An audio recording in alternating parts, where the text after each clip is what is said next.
শুনলাম স্বামীর কোনো কিডনি নাই, হয়তো আপনারা পাইছেন, আমার থেকে আপনারা মিডিয়া জগতে বেশি বাস করেন। স্বামীর কিডনি নাই, একটা কিডনি ডাক্তারের দিলে বলছে বাঁচবে, কিডনি স্ত্রীর কিডনি স্বামীকে দিছে, স্বামী পরিপূর্ণ সুস্থ, স্ত্রী অপরূপ সুন্দরী, কিন্তু স্বামী কুলাঙ্গার চরিত্র হওয়ার কারণে পর নারী আসক্ত হইয়া এখন নিজের স্ত্রীকে, যে স্ত্রী তার নতুন জীবন দান করেছে সেই স্ত্রীকে বাদ দিয়া পর নারী আসক্ত হয়েছে। আপনারা পাইছেন কিনা আমি জানি না ফেসবুকে।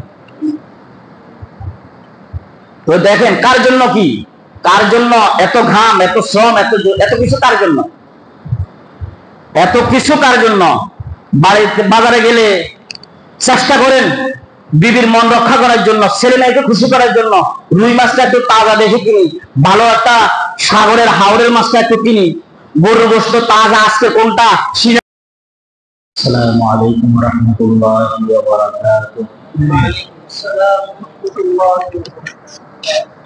نحمده ونستعينه ونستغفره ونؤمن به ونتوكل عليه ونعوذ بالله من شرور أنفسنا ومن سيئات أعمالنا من يهده الله فلا مضل له ومن يضلل فلا هادي له ونشهد أن لا إله إلا الله وحده لا شريك له الذي أرسله الله تعالى بالحق بشيرا ونذيرا وداعيا إلى الله بإذنه وسراجا منيرا أما بعد فأعوذ بالله من الشيطان الرجيم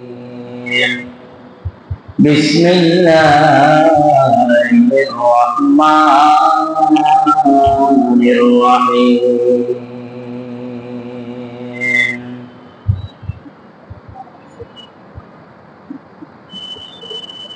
قل هل ننبئكم بالأخسرين أعمالا الذين ضل سعيهم بالحياة الدنيا وهم يحسبون أنهم يحسنون صنعا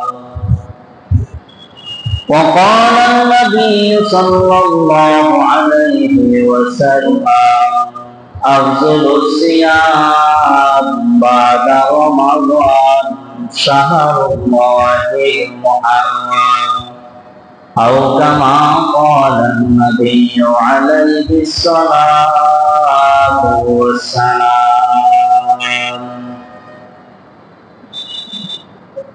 سبحانك لا علم لنا إلا ما علمتنا إنك أنت العليم الحكيم رب اشرح لي صدري ويسر لي أمري واحلل عقدة من لساني يفقهوا قولي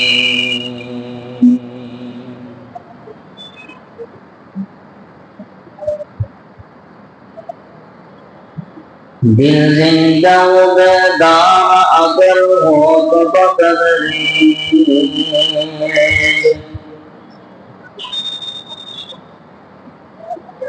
दिल जिंदा हो बेदार अगर हो तो बकदरी ये बंदे को अता करते हैं चश्मे नजर और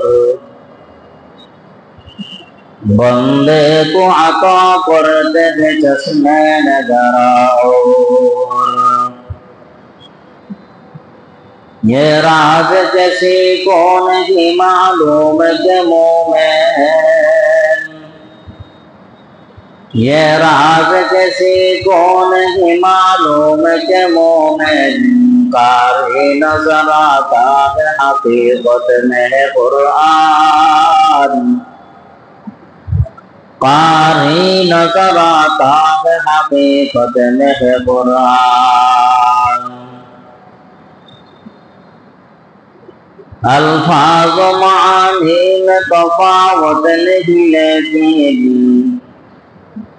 अल्फाज मानी में तफावत नहीं लेकिन मुल्ला के अज़ा और मुजाहिद के अज़ा और मुल्ला के अज़ा और मुजाहिद के अज़ा और हर लहज़े मोमिन की नहीं शान नहीं आन। हर लहज़े मोमिन की नहीं शान नहीं आन। गुफ्तार में किरदार में अल्लाह के बुरहान। गुफ्तार में किरदार में अल्लाह के बुरहान।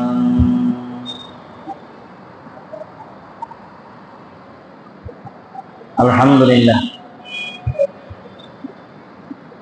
আল্লাহ পাক রব্বুল আলামিনের দরবারে শুকরিয়া আদায় করি।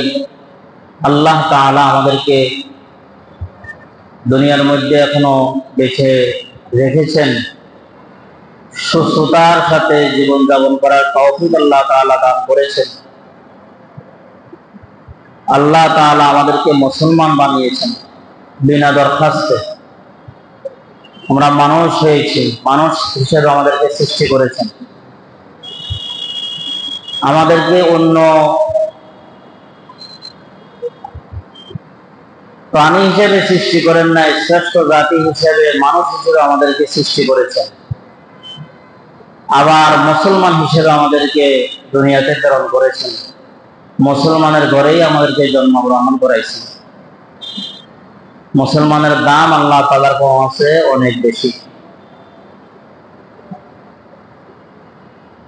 আল্লাহ তাআলার কাছে শুকরিয়া আদায় করা দরকার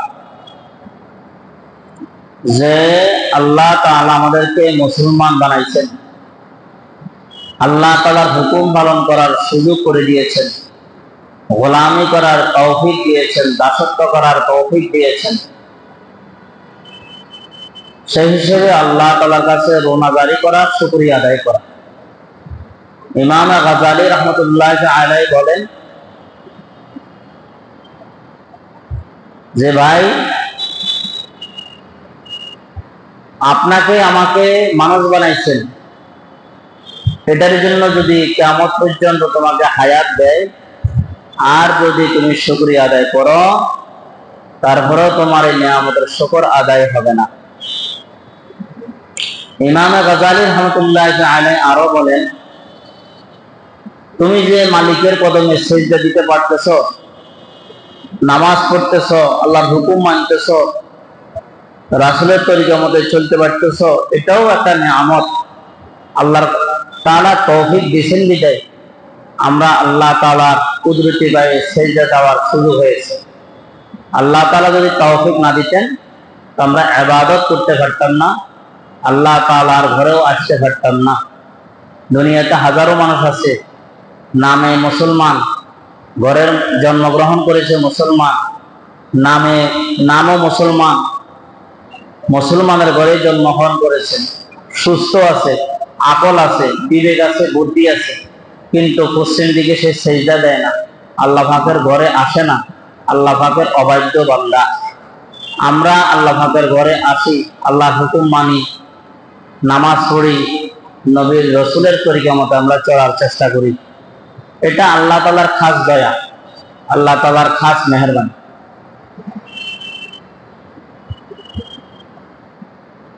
আব্দুল্লাহ ইবনে মুবারক রাহমাতুল্লাহ আলাইহি যুগ শ্রেষ্ঠ ওই জমানার তাবেঈ সাহাবীদেরকে দেখেছেন। আব্দুল্লাহ ইবনে মুবারক যুগ শ্রেষ্ঠ মুহাদ্দিস, যেমন মুহাদ্দিস, যেমন বড় আলেম, তেমন আবার বুজুর্গ, তেমন আবার আবেদ ছিলেন। দিনের বেলা সবক পড়াইতেন, আরেক বেলায় মানুষদেরকে ইসলাহি দ্বীনের দাওয়াতের লাইনে কাজ করতেন। আর রাত্রে বেলায় ইবাদত করতেন। আব্দুল্লাহ ইবনে মুবারক রহমতুল্লাহ আলাইহি বাড়ির পাশে ওনার ঘর ছিল দোতলা। ওনার বাড়ির ঘরের আশপাশে নিম্নমানের গরিব বস্তি লোক বসবাস করতেন। যদিও বসবাস গরিব লোকের বসবাস, আশপাশে যারা ছিলেন ওনারা কিন্তু ধার্মিক ইসলামী মাইন্ডের লোক এবং ইসলাম প্রিয়, আল্লাহ পাকের ভয় এগুলা তাদের ভিতরে ছিল। আব্দুল্লাহ ইবনে মুবারক রহমতুল্লাহ আলাইহি ওনার রাত্রে বেলায় আসরের নামাজের পরে ওনার ঘরের ছাদের উপরে উনি তাবু টাঙাইতেন। তাবু দিয়া উনি নামাজ আদায় করতেন। এশারের নামাজ পরে ফজরের নামাজের আগ পর্যন্ত উনি দাঁড়ায়া দাঁড়ায়া কোরআন শরীফ খতম করতেন এবং নফল নামাজ, তাহাজ্জুদের নামাজ আদায় করতেন।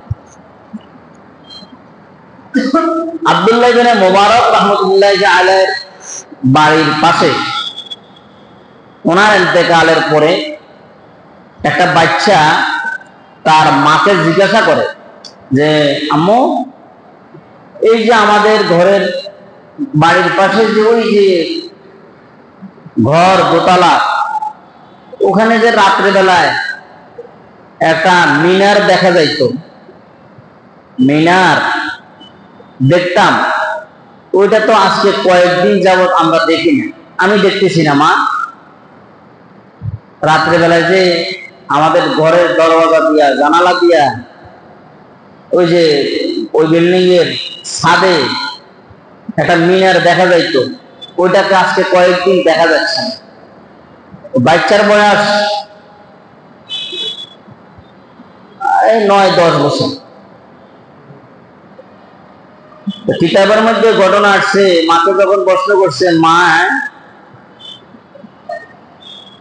চোখের পানি ফালাইয়া নীরবে চোখের পানি ছেড়ে দিলেন, বাচ্চাটাকে বুকে জড়াইয়া ধরল, বাবা আয় আমার বুকে, আয় আমার কোলে আয়। তুমি খেয়াল করছো যে অমুক বিল্ডিং এর ছাদে রাত্রে বেলা মিনার দেখা যায়, দিনের বেলায় মিনার দেখা যায় না? ওটা কি? ওটা তো বাবা মিনার নয়, এটা তো আব্দুল্লাহ ইবনে মুবারক দিনের বেলায় হাদিস পড়াইতেন আর একবেলা দাওয়াতের কাজ করতেন, আর রাত্রে বেলায় মিনারের মতো দাঁড়াইয়া দাঁড়াইয়া মালিকের কদমে সিজদা দিতেন, নামাজ পড়তেন। ওটা মিনার নয়, ওটা হলো আব্দুল্লাহ ইবনে মুবারক। বাবা গত 3-4 দিন আগে উনিটি ইন্তেকাল হয়ে গেছে। তো বাচ্চার জবাব দেয়, মা তুমি আমাকে কেন তার পিছনে নামাজের মুক্তাদি হিসেবে আমাকে কেন পাঠাইলে না? তুমি আমাকে তার কাছে কেন পরিচয় করাইলে না? তুমি আমার কাছে তার সাথে তো সাক্ষাৎ করানো দরকার ছিল। বলে, বাবারে, তোমার তো বাবা নাই, আমারও তো স্বামী নাই, আমি যে তোমাকে তার কাছে নিয়ে পরিচয় করাবো, তার কাছে তাকে নিব, এরকম মাহরম কোন ব্যক্তি যার সাথে আমার দেখা সাক্ষাৎ এরকম কোন পুরুষ আমার ছিল না, যার কারণে আমি তার কাছে নিয়ে তোমাকে পরিচয় করাবো। তখন বলতেছে, মা প্রতিদিন রাত্রে আমি ওইটা দেখতাম, আর আমার মধ্যে ইসলামের প্রতি, আল্লাহ পাকের প্রতি মায়া, ভালোবাসা, মহাব্বত জাগতো। এখন তো আমার ওটা চোখে দেখি না, আমার এখন মনের মধ্যে প্রশান্তিও আসে না। আম্মু, আমাকে কি ওই স্থানে, যে স্থানে আব্দুল্লাহ ইবনে মুবারক রহমতুল্লাহ আলাইহি দাঁড়াইয়া নামাজ পড়তেন, ওই জায়গায় কি আমাকে রাত্রে বেলায় দিয়ে আসতে পারবেন? বলে বাবা আরেকজনের বাড়িতে আমি তোমাকে কিভাবে দিব? ঠিক আছে, আব্দুল্লাহ ইবনে মুবারক রহমতুল্লাহ আলাইহি ঘরের মধ্যে ওনার মেয়ে আছে, ওনার বিবি আছে, ওনাদের সাথে কথা বলবো। বাচ্চার বয়স 9 হইতে 10। সকালবেলায় মা এবং বাচ্চাকে নিয়ে আব্দুল্লাহ ইবনে মুবারকের বাড়িতে যাইয়া জিজ্ঞাসা করতেছে যে আমি আপনাদের ঘরে কি আসতে পারবো? ঘরের থেকে আওয়াজ দিছে যে আসো, কে বা কাহার আওয়াজ? আমি অমুক। তো বিস্তারিত ঘটনা বলার পরে বলতেছে যে আমার এই ছেলে আব্দুল্লাহ ইবনে মুবারকের জায়গায় রাত্রি যাপন করতে চায়, ইবাদত করতে চায়, যদি আপনাদের ঘরের থেকে অনুমতি দেওয়া হয় তাহলে আমার ছেলেকে আমি ওখানে নামাজের ইজাজত দিব। ঘরের লোকেরা বলতেছে এই ছোট বাচ্চা রাত্রেকালে ঘরের ছাদের উপরে একা একা কিভাবে থাকবে? বাচ্চা আওয়াজ দিয়া বলে, একা একা আমি তো একা একা থাকবো না, আমার সাথে আমার আল্লাহ আমার সাথে আছে। আমি তো যে মালিকের ইবাদত করবো ওই মালিক তো মুর্দা নয়। এখন আব্দুল্লাহ ইবনে মুবারকের মেয়েরাও কান্না করে, স্ত্রী কান্না করে, বলতেছে যে ছাদে ইবাদত করছে আজকে দীর্ঘ 40 হইতে 45 বছর, সে ছাদটি এভাবে খালি থাকবে, এটা কেমন হয়? হ্যাঁ, এরা চিন্তা করতেছে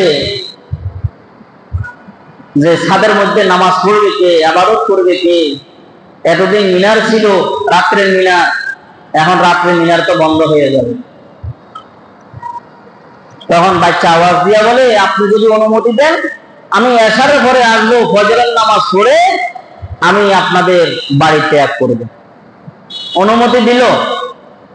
দেওয়ার পরে যেই রাত্রে অনুমতি দিছে ওই রাত্রে আব্দুল্লাহ ইবনে মুবারকের স্ত্রী স্বপ্ন দেখে যে যেই ছেলেটা আমার স্থানে দাঁড়াইছে ওই ছেলেকে নামাজের জন্য বাধা দিবে না। আল্লাহ তাআলা রাত্রের ইবাদতের কারণে, তাহাজ্জুদের কারণে আল্লাহ তাআলা আমার সম্মান, আমার ইজ্জত এত বাড়িয়ে দিয়েছেন এবং আমাকে জান্নাতুল ফেরদাউস আল্লাহ তাআলা দান করেছেন। বলে কিসের জন্য আমাকে জান্নাত দিয়েছেন? বলে আমি হাদিস পড়াইছি, হাদিসের পড়ানোর কারণে জান্নাত দেয় নাই, দাওয়াতে তাবলীগের কাজ করছি, এটার বিনিময়ে আমাকে সওয়াব দিয়েছেন, প্রতিদান দিয়েছেন। হাদিস পড়াইছি, এটার জন্য প্রতিদান দিয়েছেন।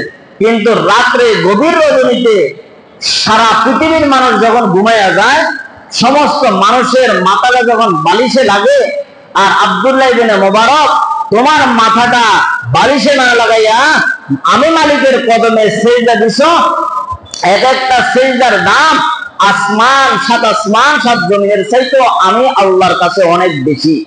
তোমার ইবাদতটা ছিল একমাত্র আল্লাহ তাআলা সন্তুষ্টির জন্য। ও দিনের বেলায় নামাজ পড়ে, হয়তো অনেকে দেখিয়া লোক হইতে পারে যে আমার নামাজ পড়তেছি, মানুষ আমাকে নামাজি বলবে, আমি দান করতেছি, মানুষ আমাকে দানবীর বলবে, লম্বা লম্বা সেজে দিছি, আমার ভিতরে একটা অহংকারী ভাব আসতে পারে। কিন্তু রাত্রে বেলায় ইবাদত করলে ডাইনে ছেলে নাই, মেয়ে নাই, বিবি নাই, বাচ্চা নাই, কেউ নাই, সমস্ত মানুষের মাথা বালিছে। আব্দুল্লাহ ইবনে মুবারক তোমার মাথাটা হলো আমার কদম, আমার কুদরতি গায়ে সেজদায় তুমি দিতেছ, এই কারণে আমি খুশি হইয়া আমি আল্লাহ তোমাকে জান্নাতুল ফেরদাউস দান করিলাম।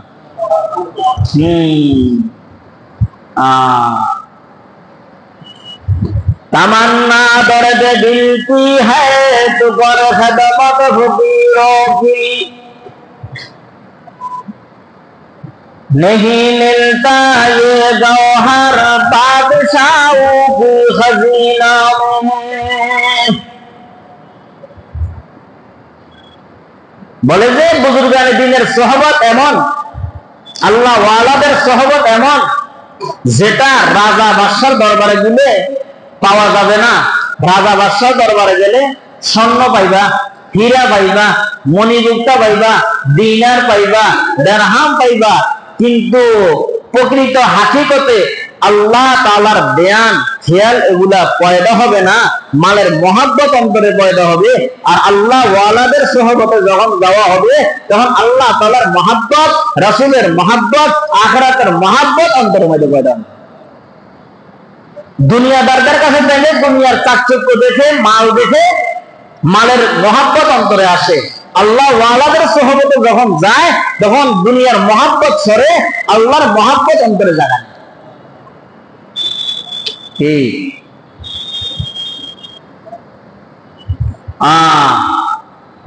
আব্দুল্লাহ ইবনে মুবারক রাহমাতুল্লাহি আলাইহির বাড়িতে যাইয়া ওই ছেলে বলতেছে, আমার বয়স 9 হয়তো 10, ছোট মনে করেন, হয়তো আমাকে আপনারা একা ছাড়বেন না, আমাকে একা ছাড়লে কোনো ক্ষতি হবে না। আমি চাই আব্দুল্লাহ ইবনে মুবারক আমার দাদাজানের স্থানে আমি রাত্রিকালীন ইবাদত করব। আব্দুল্লাহ ইবনে মুবারকের মতো আমিও ইবাদত এভাবে করে আমিও দুনিয়া থেকে এইভাবে বিদায় নিতে চাই। বলে, বাবা তোমার ভিতরে এই আকাঙ্ক্ষা, এই আশা, এই ইসলামের প্রতি, আল্লাহ তাআলার প্রতি মহব্বত কেন জাগলো? এটার কোন রহস্য তোমার ভিতরে আছে কিনা? কেন তোমার ভিতরে এইটা হঠাৎ জাগলো? তোমার এখনো বয়স কম, তুমি পড়ালেখা করবা, তুমি দুনিয়ার অনেক কিছু তোমার এখনো বাকি রইলো, তুমি এই দিকে কেন তোমার মনটা দাবিত হইলো? কারণটা কি? বলে, দিনের বেলায় কাজ করা যায়, দিনের বেলায় স্কুলে যাওয়া যায়, দিনের বেলায় মাদ্রাসায় যাওয়া যায়, দিনের বেলায় শিক্ষা অর্জন করার জন্য শিক্ষকের কাছে যাওয়া যায়, রাত্রে কালে শিক্ষকের কাছে যাওয়ার জন্য এত প্রয়োজন নাই, স্কুলে যাওয়ার প্রয়োজন নাই। হ্যাঁ, রাত্রে কালীন কাজ হলো আল্লাহ তাআলার ইবাদত করা। বলে, না, তুমি সঠিক জবাব দাও, এখানে আরো কোনো কথা আছে কিনা এটা বলো। বলে, আমি যেদিন দেখলাম ঘরে থেকে আব্দুল্লাহ ইবনে মুবারক রাহমাতুল্লাহি আলাইহি মিনার আমি রাত্রেকালীন আর দেখলাম না, ওই দিন রাত্রে আমি স্বপ্নে দেখি আব্দুল্লাহ ইবনে মুবারক রাহমাতুল্লাহি আলাইহির হাত ধরে ধরে আমি জান্নাতে ঘুরতেছি। তো ওই জান্নাত পাওয়ার জন্য ইবাদত না করে তো আমাকে জান্নাত আল্লাহ তাআলা দিবেন না। আমি যখন চক্ষু বন্ধ করি তো আব্দুল্লাহ ইবনে মুবারককেও দেখি, আর ওই যে ওনার হাত ধরে ঘুরতেছি, ওই জান্নাতও আমার চোখের মধ্যে ভাসে। এই জন্য আমি ইবাদত করব, আর ইবাদত করতে করে দুনিয়া থেকে বিদায় নেব, আর জান্নাতে গিয়ে আব্দুল্লাহ ইবনে মুবারকের সাথে আমি সাক্ষাৎ করব। হ্যাঁ, বাচ্চার কি তামান্না। তো আব্দুল্লাহ ইবনে মুবারক রাহমাতুল্লাহি আলাইহি ইন্তেকাল হয়ে গেছে। ওনার এক মুরিদ ওনার কাছে হাদিস পড়তেন, দ্বীনি ইলম শিক্ষা করতেন। এখন ইন্তেকাল হয়ে গেছে, রাত্রে বেলায় উনি কান্না করে, দিনের বেলায় কান্না করে, আমি কার থেকে হাদিস শিখবো, কার সোহবতে যাব, কার কাছে আমি যাব, কার থেকে আমি দ্বীনি ইলম শিক্ষা অর্জন করব। ওনার হয়রান, উনি হয়রান, ওনার পেরেশান, যেহেতু ওনার শায়েখ, ওনার পীর ইন্তেকাল হয়ে গেছে। উনি কান্না করতেছে, ওনার মনে কোনো শান্তি আসে না। একদিন, 2 দিন, 3 দিন, এভাবে কয়েকদিন চলে যাইতেছে। হঠাৎ বেলা ফজরের নামাজ পড়ে উনি ঘুমায়। ঘুমানোর পরে উনি স্বপ্ন দেখে হুজুরকে, যে হুজুর জান্নাতের মধ্যে ঘুরে বেড়াইতেছে। জিজ্ঞাসা করে, তুমি এত কান্না করলে কি হবে? দুনিয়া এত থাকার জায়গা নয়, অস্থায়ী বাসিন্দা, দুনিয়াতে স্থায়ী কেউ থাকতে পারে নাই, পারবে না। আমি চলে আসছি, তুমি একদিন চলে আসবা। আমি যে ইলম তোমাকে শিখাইছি ওইটার উপরে আমল করবা, মানুষকে দ্বীনি ইলম শিক্ষা দাও। বলে, হুজুর আপনার হালত কেমন? আপনাকে আল্লাহ তাআলা আপনার সাথে কি ফয়সালা করছে, আপনার সাথে কি মুআমালা করেছে? স্বপ্ন যোগে পীর এবং মুরিদ আব্দুল্লাহ ইবনে মুবারক যুগ শ্রেষ্ঠ বুজুর্গ, যুগ শ্রেষ্ঠ আলেম, যেমন মুহাদ্দিস তেমন বুজুর্গ, তেমন আবার তাকওয়াবান। ওনার মুরিদটা কেমন হবে? আব্দুল্লাহ ইবনে মুবারক। তো মুরিদে সেরকম বড় আলেম, বড় বুজুর্গ। বলে যে, বাবা আল্লাহ তাআলা আমার সাথে উত্তম ব্যবহার করেছে, আমাকে যে জান্নাত আমাকে আল্লাহ তাআলা দান করেছে তার থেকে 10 গুণ বেশি বড় জান্নাত দিছে আমার বাড়ির পাশে একজন কামার, যিনি লোহা গলাইয়া লোহা পিটাইয়া দাও বানায়, খন্তা বানায়, কোদাল বানায়, বিভিন্ন লোহার সরঞ্জামাদি অস্ত্র বানায়, ওই ব্যক্তিকে আমার সাথে 10 গুণ বড় জান্নাত তাকে দান করছে। বলে এটা কেমন কথা হইলো? এটা তো কেমন বুঝলাম না, এটা কেমন হয়? উনি তো কামার, আর আপনার তো এই জমানার বুজুর্গ ছিলেন, মুহাদ্দিস ছিলেন, বড় আলেম ছিলেন, আর ওই কামার তো এলেম কালাম নাই, সে আপনার থেকে বড় জান্নাত কিভাবে পাইবে? দেখো, বড় জান্নাত আল্লাহ চাইলে দিতে পারে, সেটা আল্লাহ তাআলার ইচ্ছা। ও হুজুর আমাদের ব্যাখ্যা দেন, বুঝাইয়া দেন। ও ব্যাখ্যা বুঝাই দেওয়ার জন্য তার বিবির কাছেই যাইবা। স্বামীর সম্পর্কে বিবি ছাড়া অধিক আর কেউ জানে না। এই কথা বলতে না বলতেই তার ঘুম ভাঙলো।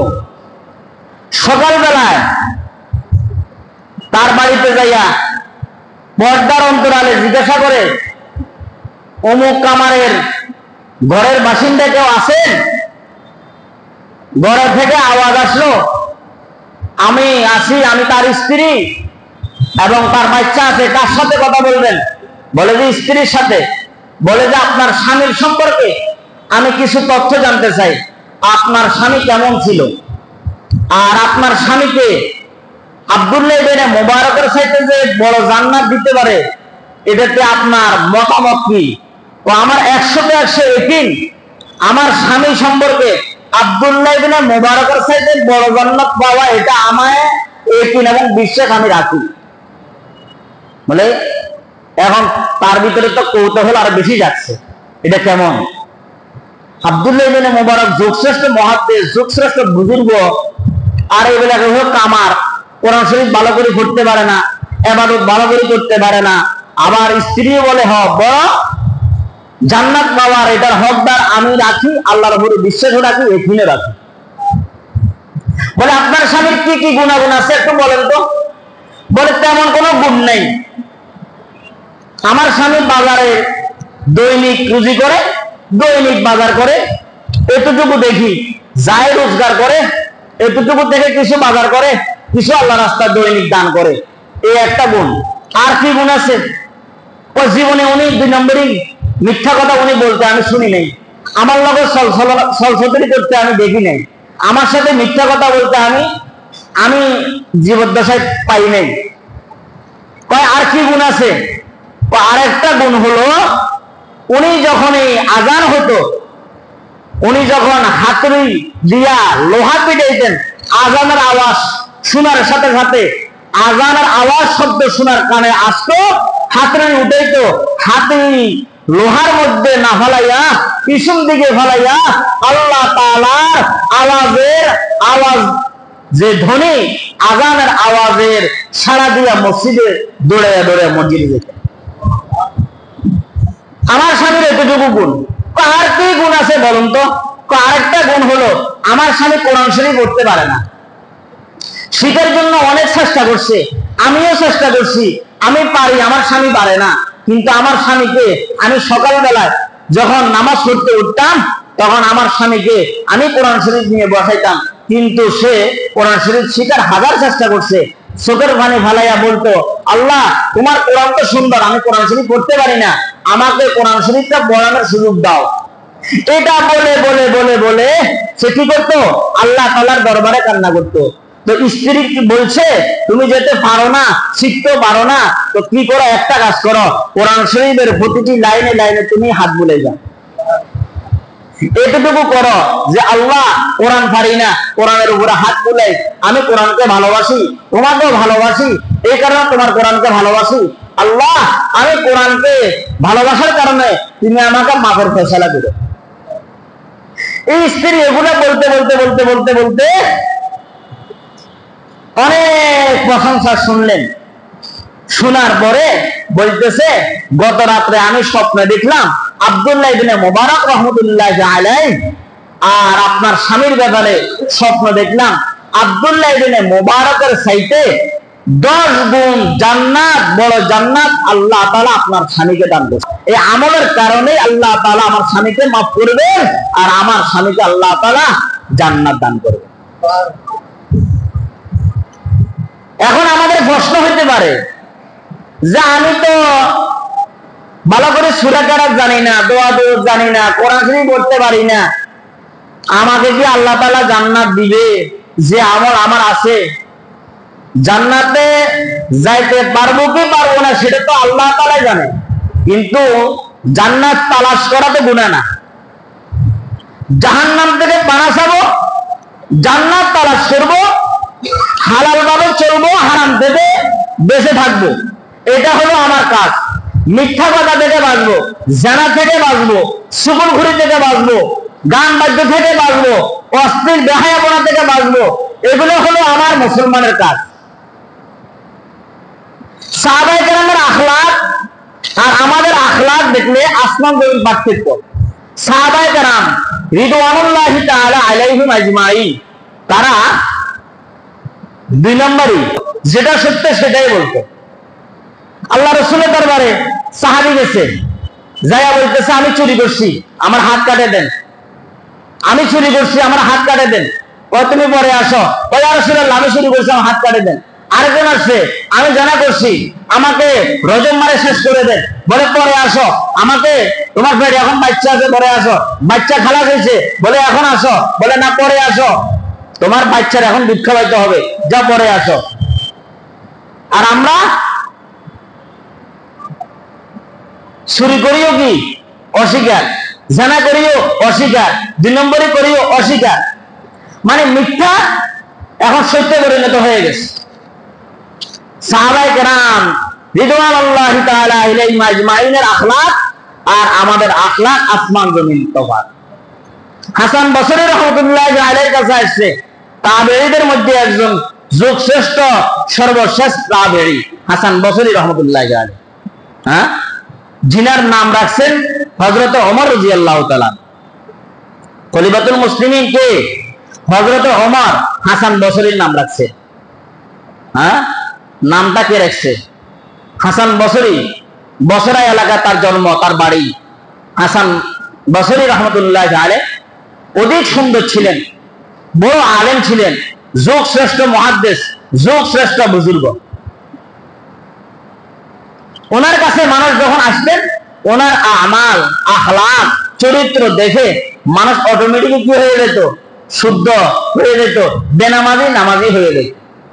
বলে হুজুর আপনার কাছে আসলে ওই যে দুনিয়ার মহব্বত ভুলে দিতাম, দুনিয়ার মহব্বত অন্তর থেকে ভুলে যায়, মনে চায় আপনার দরবারে সারা জীবন পড়ে থাকি। এটা হলো হাসান বসরি রাহমাতুল্লাহি আলাইহির গুণ। খলিফাতুল মুসলিমিন হযরত ওমর রাদিয়াল্লাহু তাআলা আনহু বলছে যে হাসান বসরি অনেক সুন্দর, রূপময়, গুণের অধিকারী, বড় আলেম হবে, যুগ শ্রেষ্ঠ বুজুর্গ হবে। লক্ষ লক্ষ হিন্দু পাদ্রী তার হাতে মুসলমান হচ্ছে, কালেমা পড়ছে, মুসলমান হচ্ছে। আপনার হাতে আমার হাতে কয়জন হচ্ছে? আমাদের আমল, আমাদের আখলাক, আমাদের চরিত্র দেখে এখন কি কাফেররা এখন আর মুসলমান হইতে মনে চায় না, মুসলমান হইতে আমাদের মনে চায় না। কিন্তু আমাদের আমল ঠিক নাই, আখলাক ঠিক নাই, চরিত্র ঠিক নাই, লেনদেন ঠিক নাই, মুআমালা মুআশারাত এগুলো ঠিক নাই। হ্যাঁ, নামাজ পড়লে পড়ি, না পড়লে নাই। মসজিদে আসলে আসি, না আসলে নাই। মনে চাইলে আসলাম, মনে চাইলে আসলাম না। মনে চাইলে ইবাদত করলাম, মনে চাইলে করলাম না। এক ওয়াক্ত পড়লাম, আর এক ওয়াক্ত পড়লাম না। কি ভাই, সাহাবায়ে কেরাম রিদওয়ানুল্লাহি তাআলা আলাইহিম আজমাইনের কি গুণ ছিল? অথচ তাদের গুণ ছিল ফজর পড়তো, যোহর অপেক্ষায় থাকতো, যোহর পড়তো, আসর অপেক্ষায় থাকতো। হ্যাঁ, আব্দুল্লাহ ইবনে আব্বাস রাদিয়াল্লাহু তাআলা কোরআন শরীফের যখন আয়াত, যখন সূরাগুলা রাইসুল মুফাসসিরিন আব্দুল্লাহ ইবনে মাসউদ, আব্দুল্লাহ ইবনে আব্বাস তাফসীরে কুরতুবীর মধ্যে লিখছে ইজা শামসু কুওয়িরাত ওয়া ইজা নুজুমু কাদারাত ওয়া শামসি ওয়া দুহাহা ওয়াল কমারি ইজা তালাহা ওয়াদ-দুহা ওয়াল-লাইলি ইযা সাজা মা ওয়াদ্দাআকা রাব্বুকা ওয়া মা ক্বালা। এই সূরাগুলো উনি পাঠ করে আর বলে যে না জানি কোন সময় কিয়ামত কায়েম হয়ে যায়। কিয়ামত যদি কায়েম হয়ে যায়, সংঘটিত হয়, তাহলে আমার উপরে যে আমি কি জোহরের পরে আসরের আগে এই টাইমে কিয়ামত সংঘটিত হবে, জোহরের নামাজটা কি পড়তে পারবো? এই সময় যদি সূর্যটা সাগরে পড়ে, তারকাগুলা খসে খসে পড়ে, সূর্যের আলো যদি নিভিয়ে যায়, তাহলে আমি কি নামাজ পড়বো না হাসরের ময়দানে দৌড়বো? আমি তখন কি করব? আল্লাহ আমাকে একটা ফয়সালা দেন আপনি। আমার হায়াতে জিন্দেগি অবস্থায় কি কিয়ামত কায়েম হবে? এটা আব্দুল্লাহ ইবনে মুবারকের উক্তি, আব্দুল্লাহ ইবনে মাসউদের উক্তি। ইজা শামসু কুওয়িরাত ওয়া ইজা নুজুমুন কাদারাত। হ্যাঁ, কোরআন শরীফের মধ্যে সূরা দোহার মধ্যে তাফসীরের মধ্যে আসছে যে আল্লাহ তাআলা কিয়ামতের আগে সূর্যের আলোটাকে নিয়ে যাবে, বল যেরকম ফ্রিজ হয়ে যায় এরকম আলোটাকে নিভিয়ে দিবে, সূর্যটাকে সাগরের মধ্যে নিক্ষেপ করবে, তারকাগুলো খসে খসে পড়বে, পাহাড়টা রুইয়ের মতো উঠতে থাকবে। এরকম একটা পরিস্থিতি আসবে, এরকম একটা পরিস্থিতি হয়ে যাবে। যে পরিস্থিতি যখন হবে, ছেলে মাকে চিনবে না, মা ছেলেকে চিনবে না, বাবা সন্তানকে চিনবে না, সন্তান বাবাকে চিনবে না। পরিস্থিতি এরকম হবে, দুনিয়ার পরিস্থিতি এরকম হবে, হাসরের মাঠেও এরকম হবে। আজকে ছেলের জন্য কতই না ফ্ল্যাট, বিল্ডিং, দোকান, গাড়ি, কত কিছু করতেছি। স্ত্রীর মায়ায় ভালোবাসায় পড়ে কত কিছুই করতেছি, সন্তানের মায়ায় পড়ে কত কিছুই করতেছি, বৈধ অবৈধ পন্থায় অর্থ উপার্জন করছি। এগুলার মালিক হবে সন্তানেরা, স্ত্রী। কিন্তু আমি মালিক হব কোনটা?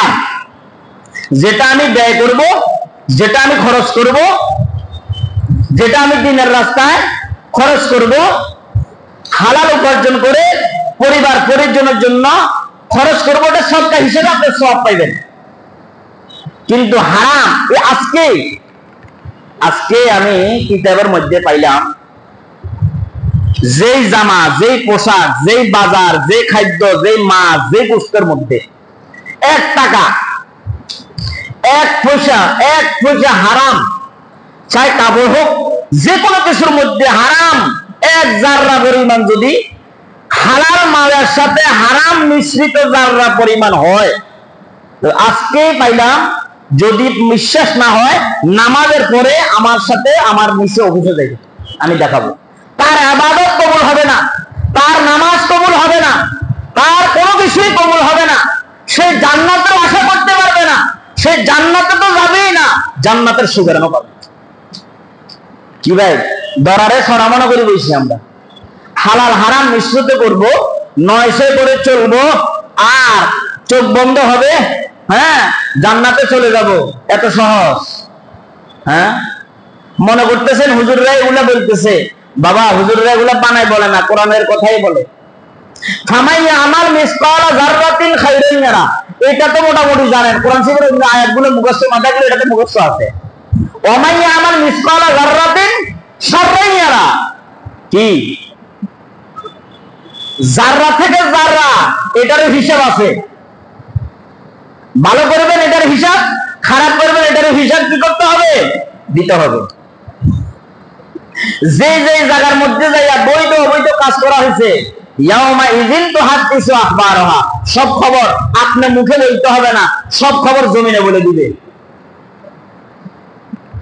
দুনিয়ার হায়াত কতদিন ভাই বলেন? কতদিন? জোরে গেলে 50, মানে 60, মানে 70, এর উপরে তো আর নাই। এখন এর উপরে মানুষ যায় না, খুবই কম। 100, 60, 55, 60-এর ভিতরে শেষ, মানুষ এখন এন্তেকাল হয়ে যায়। 70, 80 খুবই কম মানুষ পাওয়া যায়। তাহলে এত কিছু কেন? কিসের জন্য বাহাদুরি? এত বাহাদুরি কেন? সম্পদের অনেক জমা করতে হবে, বৈধ ঘন্টায় হোক অবৈধ ঘন্টায় হোক জমা করতে হবে, হালাল হারাম বাঁচবো না, আল্লাহ পাকের হুকুম মানবো না, নবীর তরিকায় চলবো না।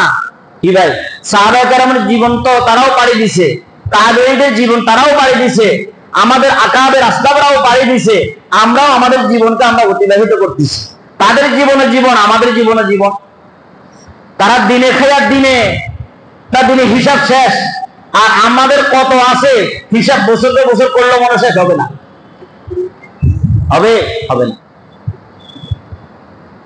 আপনার বয়স যদি 60 হয় তো আপনি হিসাব করেন এই 60 বছরের মধ্যে কতটা, এই ক বছর, 60 বছরের মধ্যে কয় বছর ঘুমাইছেন, কয় বছর হালাল ঘন্টা অর্জন করছেন, আর কতটুকু ইবাদত করছেন, কতটুকু বেহুদা পথে, খারাপ পথে সময় কাটাইছেন, আর ইবাদত কতটুকু করছেন। 60 বছর আপনি যোগ বিয়োগ সব করবেন, দুনিয়ার উপার্জনের পথে কত, আর খেলাধুলায় কত, ঘুমের মধ্যে কত, উপার্জনের পথে কত, আর ইবাদতের মধ্যে কত পারছেন হিসাব করেন।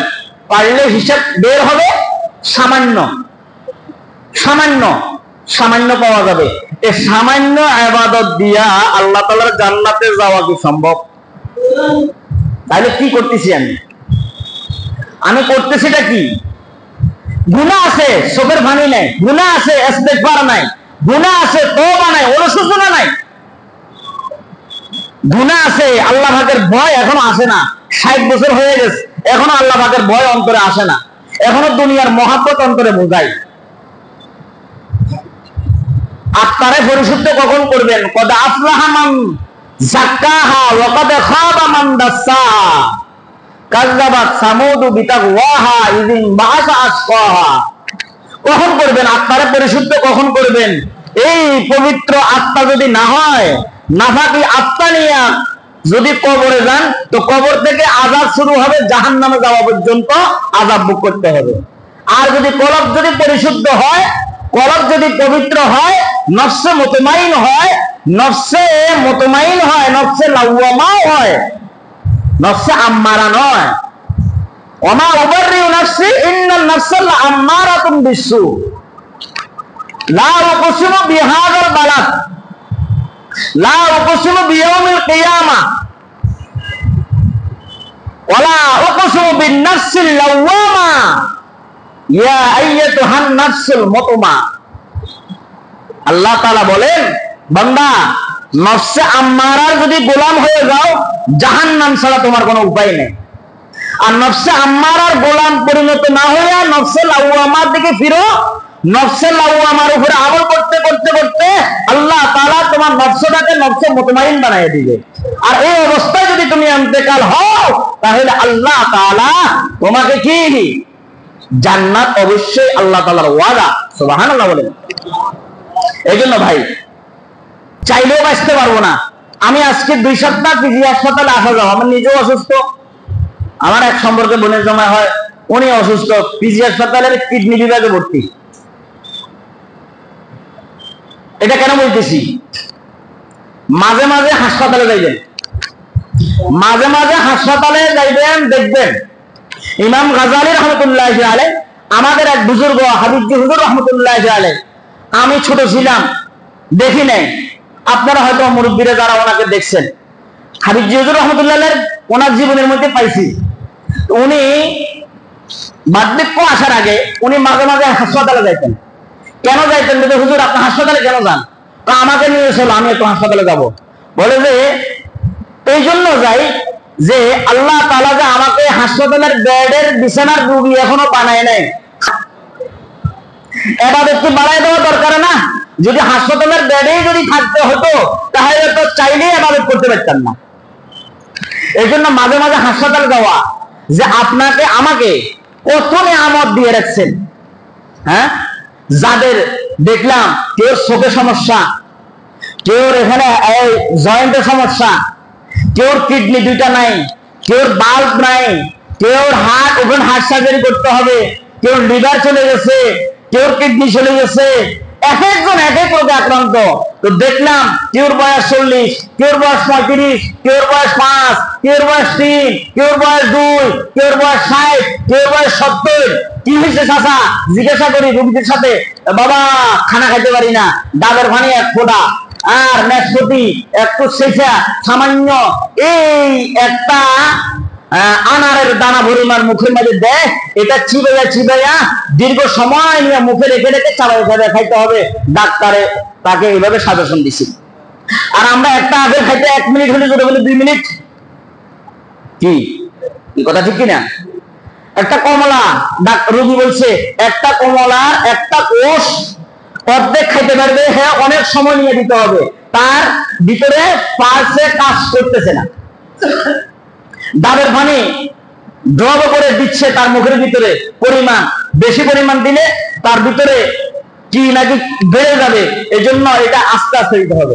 আর আমরা মুখে দিতেছি চাবানো ছাড়াই দিয়ে ফেলাইতেছি, তাহলে হজমটা করার জন্য ক্ষমতা শক্তি ভিতরে আল্লাহ তাআলা পালস গুলো আল্লাহ তাআলা দিয়ে দিচ্ছে।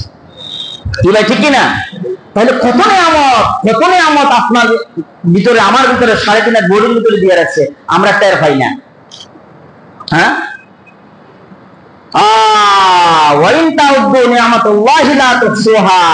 আল্লাহ তাআলা যে কত নিয়ামত দিয়েছেন বান্দা, তুমি গণনা করে শেষ করতে পারবে না।